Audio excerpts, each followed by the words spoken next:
Hello everybody, my name is Hannah Mannering and I am introducing the IMS-MRL Sustainability Committee to you today.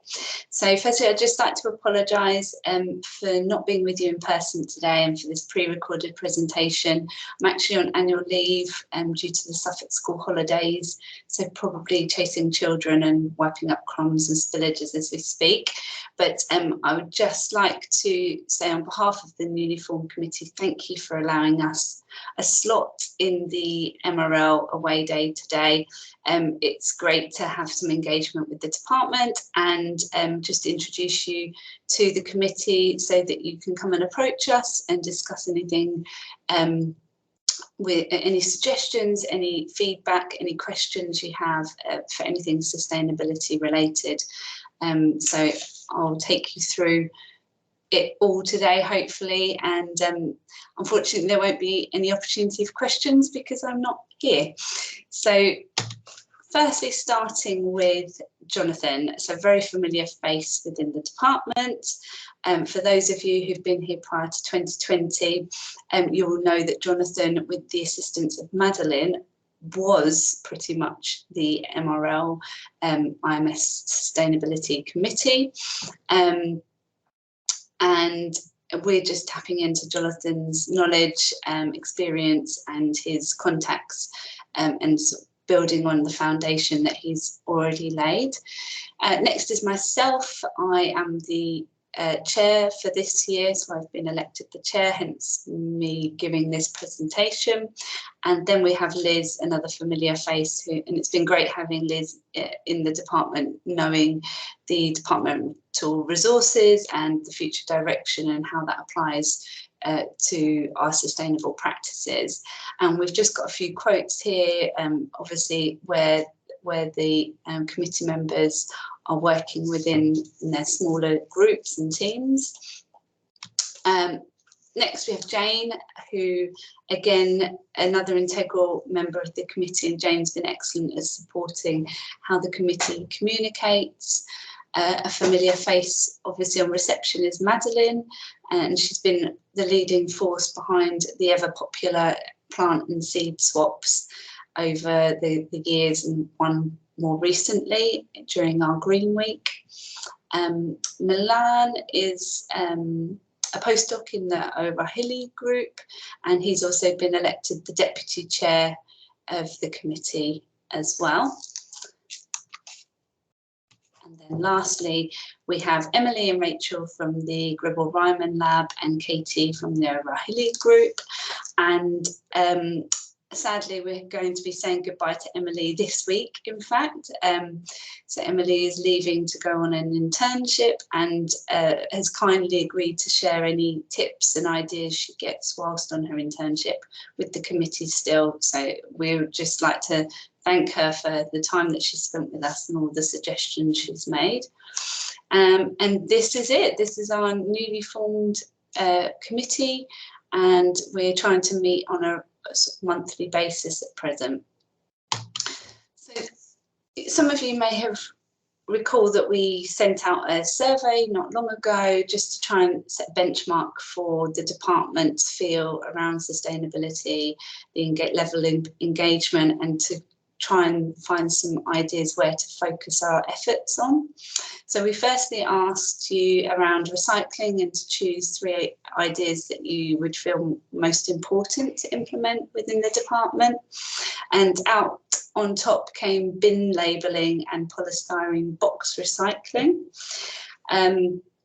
So we've looked into these 2 as the most popular choices, and Jonathan's informed us that actually the polystyrene box recycling will increase and is happening. This is currently getting transported down to level 1, where it's crushed into a box and sent to Boston and Lincolnshire, where this is then converted into pellets and sent back out into other products for reuse, which is excellent. So we will continue to improve our polystyrene box recycling.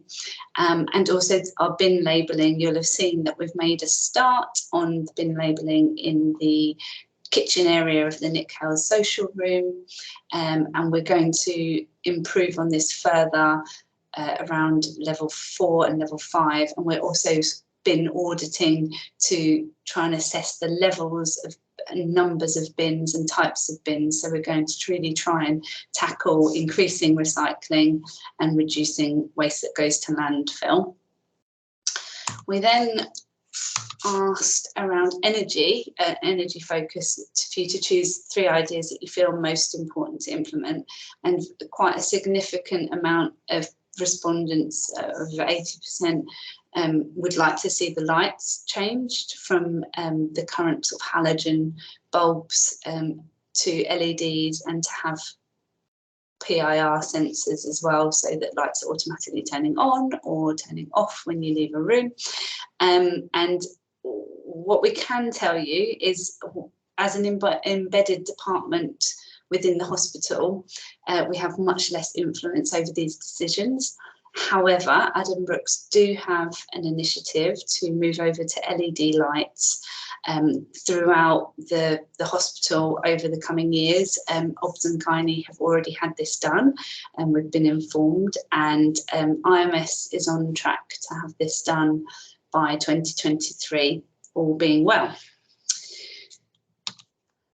So then we talked a bit about initiatives, and we asked you to choose up to 3 ideas that you felt would be most important to implement within the IMS-MRL. And only just over 50% of you chose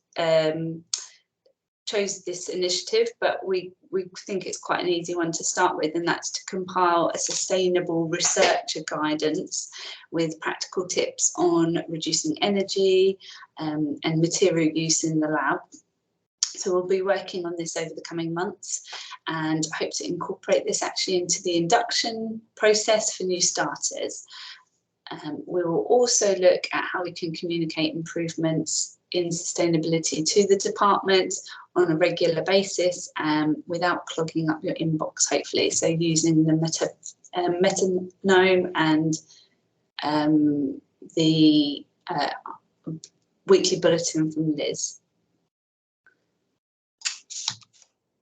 Lastly, we asked you how important sustainability is to you, and over 70% responded that it's extremely important. There was only a few respondents that weren't really fussed, and luckily for us, nobody said it wasn't important at all, which is great. And in addition, there were some options to add some further comments, which some of them did make us smile, and my particular favourite was that we should look at reducing the use of single-use plastics, and using Edinburgh as an example. Particularly like this part of, there's no point in doing research on human diseases if there won't be any humans to have diseases when the planet dies. So not a cheery message there, but I actually think that there is some merit in that, and they've got a point, so I've chucked that quote in there. So thank you to the anonymous person who gave us that quote.